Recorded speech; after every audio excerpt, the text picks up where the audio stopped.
Hello again, you guys. Ready for another lecture? So excited. We're really getting to our last internet lecture that I'm posting on YouTube. This is it. So, and I'm going through the presidents here in our modern global conflict unit. So we left off with President Reagan and George H.W. Bush, or Bush the senior. Now we're getting into Bill Clinton and then Bush the junior, the W, George W. Bush. And so that's where we'll be at today. We're going to cover the remaining presidents of your lifetime, which is really cool that we're into that kind of American history now. We'll do them in class. So this is going to be your last internet sort of posted YouTube lecture. Thanks to those of you that always do so well getting on this and taking notes. And appreciate you doing the good work that you're doing. All right. So where we're at and where we finished up is with George H.W. Bush. We talked about sort of the ways that he was successful in sort of the Persian Gulf War, more cooperation with the world, ending the Cold War, just a little thing that we did for 50 years, but then ended up not getting reelected, right? Because he's going to have a third party candidate that really messes up the election for him. And so I want to quickly get into, before we get to Bill Clinton, our next president, is understanding why George H.W. Bush loses the election is not so much because Bill Clinton was such a strong candidate. George H.W. Bush was a strong candidate, but what happens is we have an independent whose name is Ross Perot runs, and he wins almost 20 million votes. And he ran as a conservative. He ran as sort of a fiscally minded candidate that really didn't want to increase taxes. And his big sort of campaign push was, I'm a billionaire, I have lots of money, and I know how to run a large corporation business. I'm going to do the same for America. So vote for me. And so if let's say Ross Perot never ran, those 20 million votes, not all of them would go to George Bush. A lot of people came out of the woodwork to vote for Ross Perot. Maybe some Democrats also voted for Ross Perot. But if there was even, 5 million more, even 10 more, which easily would have been 10 million votes, that would have given George H.W. Bush, that would have given him like 50 million votes, which would have surpassed. And I know it's not done by popular vote, but within these major states that usually Republicans win, like Georgia, like George H.W. Bush would have won Georgia and Tennessee, Kentucky, Louisiana, Arkansas, like all these Midwest states, maybe not Illinois. But if Ross Perot was never there, he would have picked up these states that ended up going for Clinton because the conservative or Republican vote was really split between George H.W. Bush and Ross Perot. So that cemented the fact that he did not win. And so it talks about it down here in the notes as well. And so he could have easily won re-election, but because of his really no new taxes philosophy, it allows William Jefferson Clinton to win the presidency, the 42nd president in the United States. And he becomes president of the United States because he's able to put together enough electoral votes to win. So hopefully that makes sense. It wasn't necessarily that George H.W. Bush was so bad. It's just that Ross Perot ran as a Reform Party candidate and was seeking to really make good on these financial promises that George H.W. Bush made and then kind of reneged on by raising taxes. So anyway, so George H.W. Bush loses a second term, and he just passed away a couple of years ago, but that allows William Jefferson Clinton to be elected president. He was the former governor of Arkansas. He's a lawyer. He's a very famous wife who you've probably heard of before because she ran for president in 2016 and lost to Trump. That's Hillary Clinton. So a very famous family, okay, and kind of rose in a formerly red or Democratic state of Arkansas. And so he's pretty charismatic speaker and politician. He seemed pretty not just charismatic, but kind of like a lovable type. I don't necessarily know if he still has that image to this day, but definitely when he was president, had that image up until sort of the Monica Lewinsky scandal came out. But he ran on a platform of fixing the economy, which was in a slump at that time, and wanted healthcare reform. What eventually we call Obamacare really started with William Jefferson Clinton, and Hillary Clinton was a big part of that too as First Lady. But as I said, Ross Perot is a factor in the election as a third party candidate and guaranteed that a Democrat, William Jefferson Clinton, won re-election. And what really helped him in his presidency is the economy did really well. This is when the internet comes out, America Online, AOL. I don't know if you've heard of that, or Netscape. These internet companies start taking off. Lycos, you guys have no clue what the dial-up was like. I do, because that was my first in dabbling with the internet. Was a 28.8 kilobytes per second connection, which is creeping. But at the time, you were just excited to be on the internet and connecting through America Online. So the "You Got Mail" sort of slogan, maybe you've heard that. But so while he's president, he's going to advocate for a healthcare system overhaul. So he wanted universal coverage through Medicare, like Obamacare is going to do when Obama's president, but Congress didn't pass it. Congress was very conservative from 1994. So Bill Clinton had about 2 years that he could try to get things done, and what he didn't get done really didn't get done because he had a Republican Congress from 94, basically until the election of Bush in 2000. And so he was always kind of trying to fight Congress and get things done, and really didn't get much done. But essentially the economy was so well and driving so much. It's the first time that we're not going to run a deficit in the 30 years up until the mid 1990s, because the internet and .com boom is going to start. And so we weren't running a deficit. We were running what's called a surplus. When you have a budget and you spend less than you make more than you actually spend. You call that a surplus, right? And so also Bill Clinton's going to start passing some of the first sort of gun control measures and having a waiting period, a background check to buy a gun. There used to be an assault weapons ban, which had lapsed by this time, but he wanted to have this sort of universal background check, and that was passed in Brady Gun Act in 1993.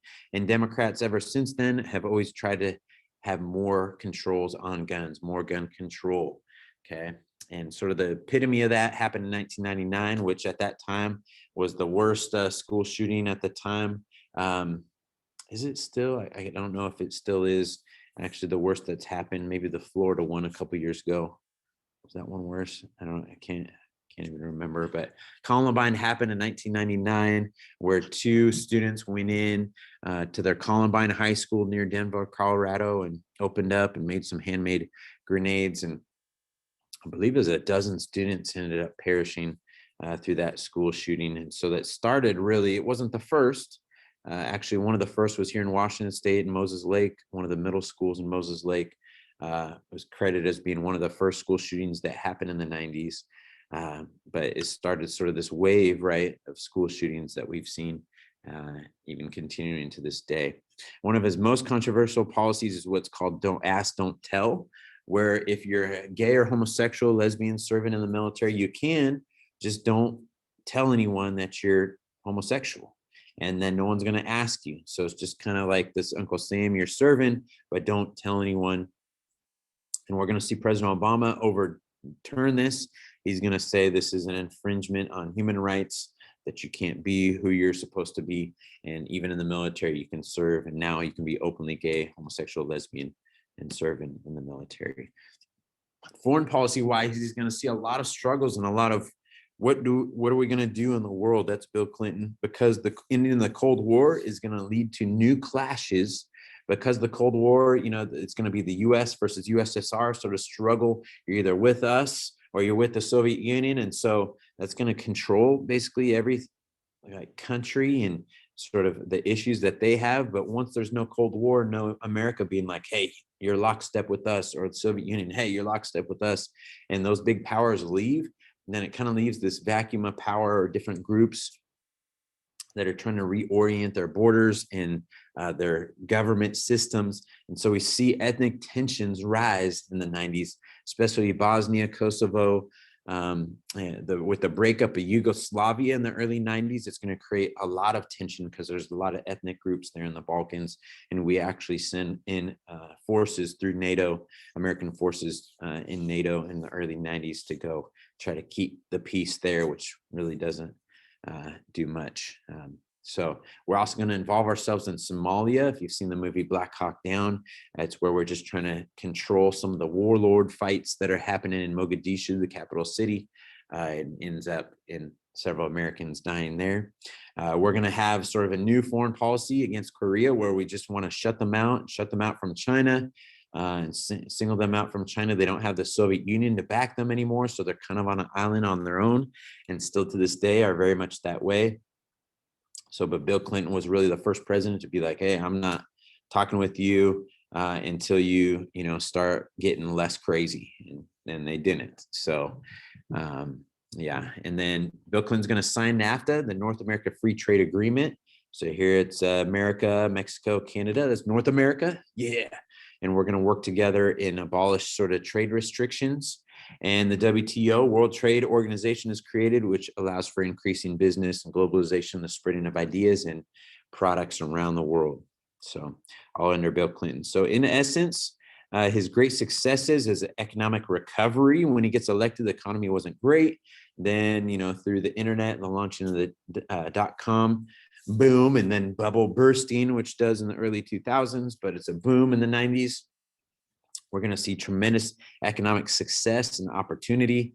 Really, is it Bill Clinton that did that? Probably not, but it's all these technology sort of driven economy related stuff that, is good for business anyway. So, but tries to cooperate more with the world through NAFTA and World Trade Organization and have world leadership. Some of his shortcomings is healthcare. He wasn't able to pass a healthcare overhaul like he hoped for. He had his own personal scandal. I'm mentioning the Monica Lewinsky scandal, in which he had a sexual relationship with a White House intern who was 21 years old. He was in his 50s at that time.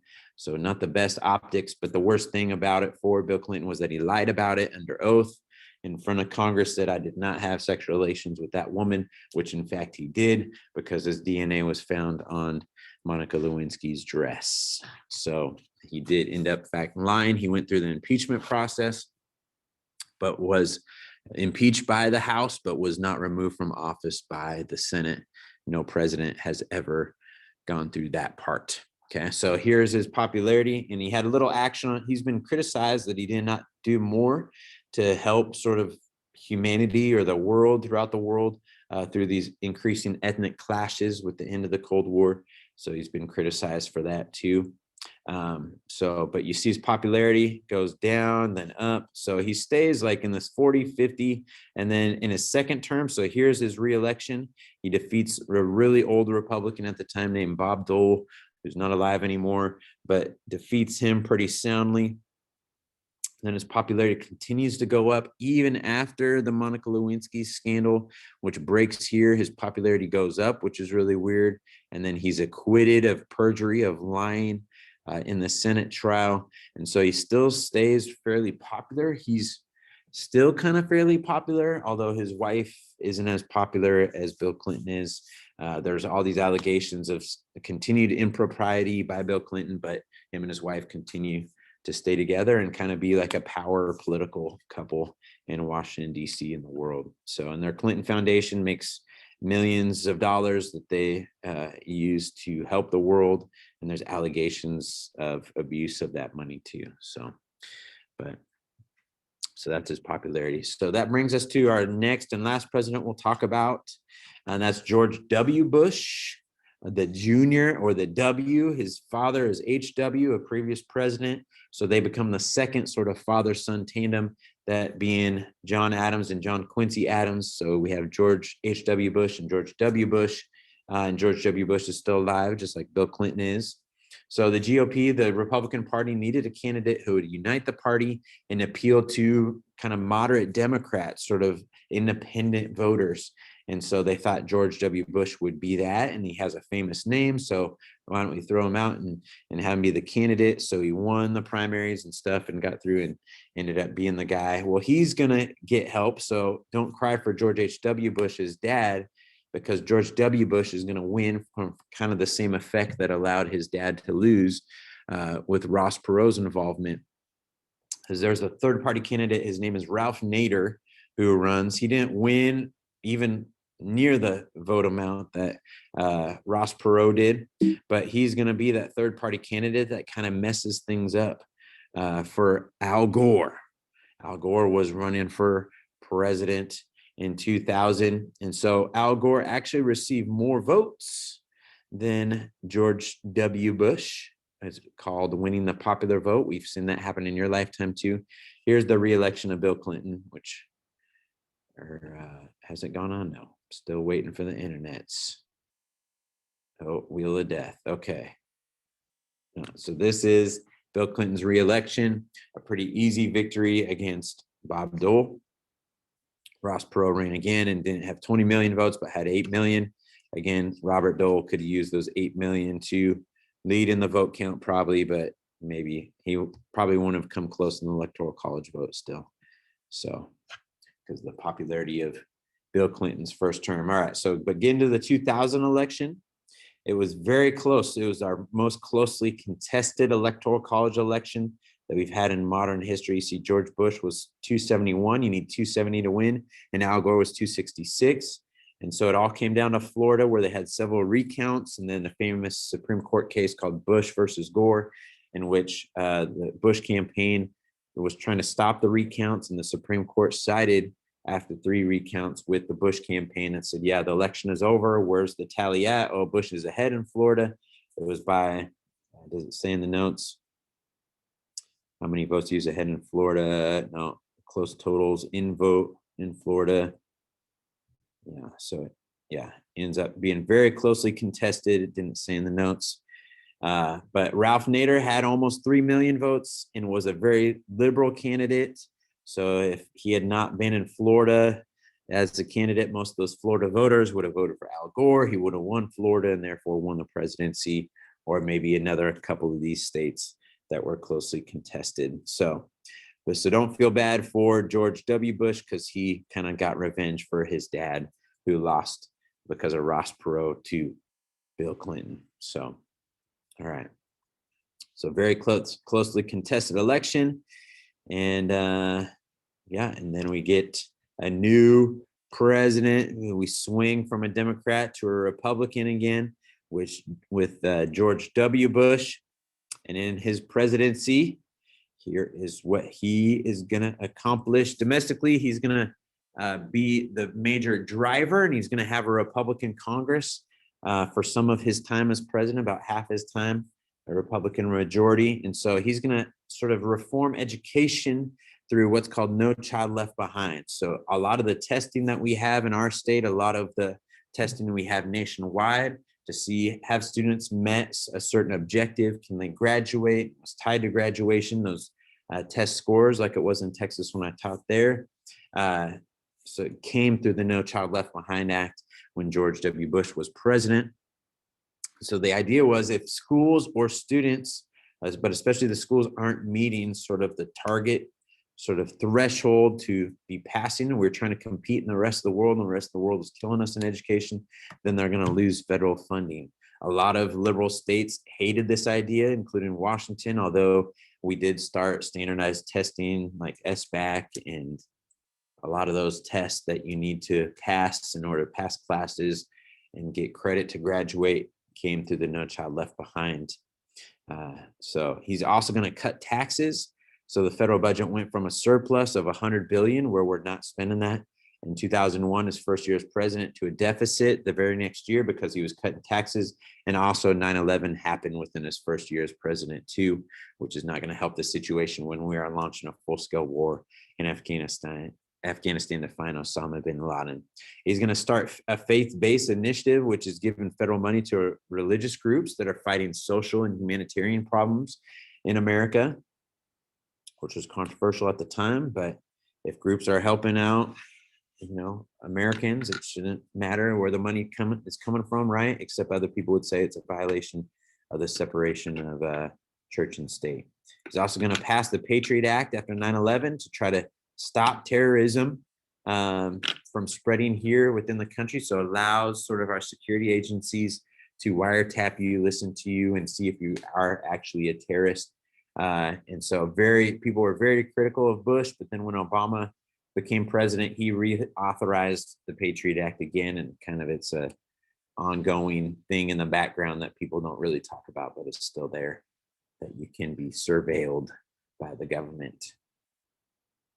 He's also going to initiate a stem cell research ban where he's not going to give federal money to organizations, research groups that use human embryo stem cells. So we start to see sort of moral stands by a Republican president, including he proposed a federal marriage amendment that Congress, by 2/3 vote, passed that marriage is between a man and a woman.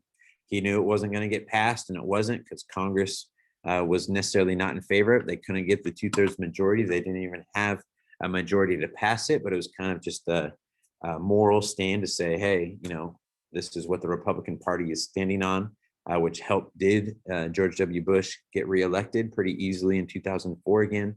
And then he's also going to appoint supposedly conservative justices.